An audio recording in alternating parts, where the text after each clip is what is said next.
Challenge लिया कि वो दुनिया की सबसे हॉन्टेड जेल में जाएंगे और वहाँ 24 घंटे बिताएंगे। इस चैलेंज के चलते वो एक ऐसी जेल में गए जहाँ 1930 से जब तक वो जेल बंद नहीं हुई 1000 से ज्यादा लोग उस जेल में मारे गए। 300 लोगों की तो आग में जलकर मौत हुई थी। कहते हैं कि उन 1000 लोगों में से कई लोगों की आत्माएं आज भी वहाँ भटकती हैं। जब मिस्टर बीस्ट अपने दोस्तों के साथ वहाँ पहुँचे तो उनके दोस्तों को एक काला साया दिखा और मिस्टर बीस्ट को उस जगह से अजीबोगरीब आवाजें सुनाई दे रही थी। अब आगे, लेकिन आगे बढ़ने से पहले अगर आपको हमारी कहानियां अच्छी लगती हैं और आपने खूनी मंडे चैनल को अभी तक सब्सक्राइब नहीं किया तो जल्दी से सब्सक्राइब बटन दबाओ और हाँ, बेल आइकन प्रेस करना भी मत भूलना। मिस्टर बीस्ट और उनके सारे दोस्त जेल की हॉल में अपने बेस कैंप पर फिर से इकट्ठा हो गए थे। बेस कैंप पे उन्होंने अपने एक्सपीरियंसेस शेयर किए और उन्हें कंफर्म होने लगा कि वाकई उस जेल में कुछ न कुछ पैरानॉर्मल चीजें जरूर हैं। इतने साफ सिग्नल मिलने की वजह से मिस्टर बीस्ट ने सोचा कि उन्हें उस जगह को थोड़ी और देर एक्सप्लोर करना चाहिए। मिस्टर बीस्ट ने सबसे कहा कि अब वो लोग उस हॉन्टेड जेल के अंदर हाइड एंड सीक खेलेंगे ताकि वो उस जेल की अलग अलग जगह पर जा पाएं। मिस्टर बीस्ट ने उन्हें चैलेंज दिया कि अगर वो उसे ढूंढ लेते हैं तो वो उन्हें $2000 देगा। सब मान गए और मिस्टर बीस्ट जाकर जेल के एक रूम में छुप गया, लेकिन उसके दोस्तों ने उसे आसानी से ढूंढ लिया। फिर उसने डिसाइड किया कि वो सॉलिटरी कन्फाइनमेंट में जाकर छुपेगा, वही काल कोठरी जो उस पूरे जेल की सबसे डरावनी जगह मानी जाती है। वहां जाकर मिस्टर बीस्ट अपने रिएक्शंस रिकॉर्ड करने लगा। उसे सॉलिटरी कन्फाइनमेंट का रूम बहुत ज्यादा डरावना लग रहा था क्योंकि उसमें एक पुराने लोहे का बिस्तर और एक गंदे टॉयलेट के अलावा एक रूह चीर देने वाली खामोशी थी। जैसे ही उसने वीडियो कट किया उसे एक अजीब सी उदासी महसूस होने लगी और अचानक से उसे एक बहुत ही गंदी बदबू आने लगी। उसे ऐसा लग रहा था कि जैसे कोई जानवर सड़ रहा हो। मिस्टर बीस्ट इस जगह के बारे में सोच ही रहा था, लेकिन इतने में ही उसे डोर से किसी का अपना नाम कहने की आवाज आई। Please save me Jimmy. उसने सोचा कि उसके दोस्तों ने उसे फाइनली ढूंढ लिया, तो वो सेल के एक कोने में चला गया और मुड़कर बैठ गया ताकि वो उन्हें डरा सके। तभी उसे वो आवाज फिर से सुनाई दी, लेकिन इस बार वो आवाज उसके कानों के पास से आ रही थी जो कह रही थी, please save me Jimmy, help me. कोई मिस्टर बीस्ट से उसे बचाने की मदद मांग रहा था। मिस्टर बीस्ट को पहले तो अपने कानों पर बिल्कुल भी विश्वास नहीं हुआ, लेकिन फिर उसे लगने लगा कि जैसे उस काल कोठरी में उसके अलावा वहाँ कोई और भी मौजूद है। लेकिन जब उसने नाइट विजन कैमरा से देखा तो वहाँ कोई नहीं था, लेकिन वो आवाज अभी भी आ रही थी, Jimmy please help me please. Mister beast को आवाज क्लियरली सुनाई दे रही थी और उसे ऐसा भी लग रहा था कि कोई इनविजिबल शक्ति उसके आसपास खड़ी है। इन सब से और उसकी आत्मा से बात करने की कोशिश करना।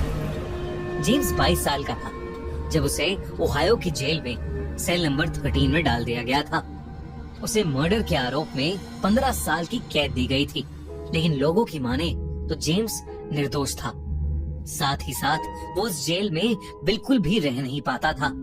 एक दिन उसने जेल के फर्नीचर के स्टोर से पेंट थिनर लिया और खुद पर डालकर माचिस जला दी।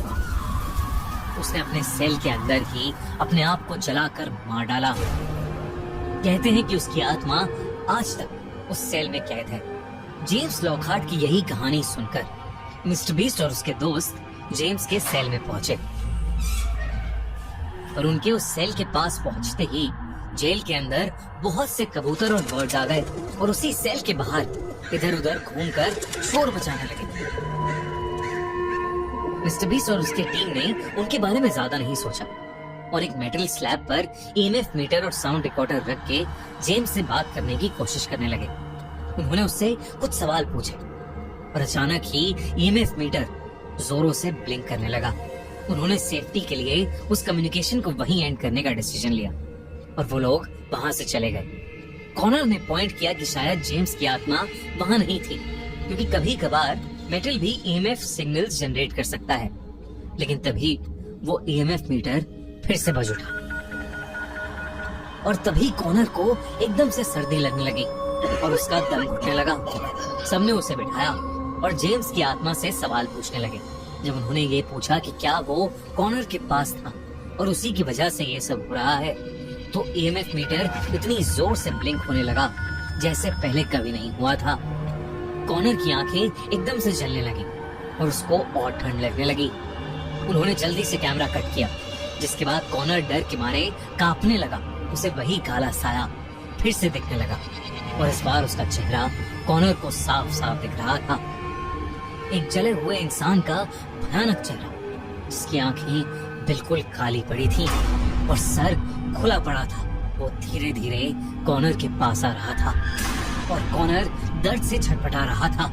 ये सब देखकर मिस्टर बीस्ट ने डिसाइड किया कि अब वो बाकी रात हॉल में ही बिताएंगे और कुछ ही घंटों में सुबह हो जाएगी तो वो वहाँ से निकल जाएंगे। उन सब ने अपने स्लीपिंग बैग्स एक दूसरे के पास लगा लिए और सोने की कोशिश करने लगे। कॉनर अभी भी डरा हुआ था। वहीं मिस्टर बीस्ट उसके साथ जो सॉलिटरी कंफाइनमेंट और हॉस्पिटल हॉलवे में हुआ था उसे समझने की कोशिश कर रहा था। दोनों ने एक एक पेन किलर खाई और सब कुछ भुलाकर सोने की कोशिश करने लगे।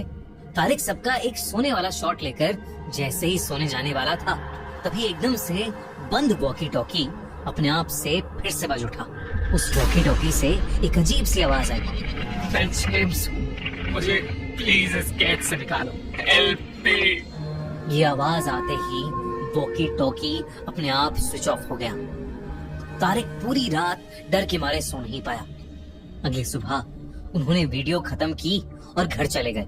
मिस्टर बीस्ट ने वीडियो में कुछ एविडेंसेस रखे और कुछ वो रिकॉर्ड ही नहीं कर पाए, क्योंकि उन्हें समझ ही नहीं आ रहा था कि वो सब सच में हुआ था या उनका दिमाग उनके साथ खेल खेल रहा था। आपको क्या